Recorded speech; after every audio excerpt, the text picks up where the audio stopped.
How to fix there was a problem resetting your PC. Let's get started. Enable recovery agent. For that, search for command prompt. Now click on the option run as administrator. Now here type in this command prompt reagent space slash disable. Hit OK. Then again type in reagent space slash enable and hit OK. This reinitializes the recovery environment. Now try resetting your PC again.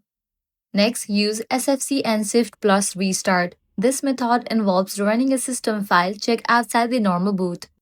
Press and hold the shift key, then click restart.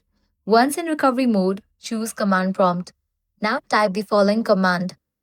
Once you type in this, hit enter. Find a system drive later, usually C or D drive in recovery mode. Now run this another command prompt. Replace D with your actual system drive. This may take several minutes to complete. Lastly, reset PC via Advanced Startup. Again, press and hold Shift, then click Restart. Navigate to Troubleshoot. Reset this PC. Choose whether to keep your files or remove everything. And that's it. You have now 3 solid ways to fix there was a problem resetting your PC error on Windows 10 or 11.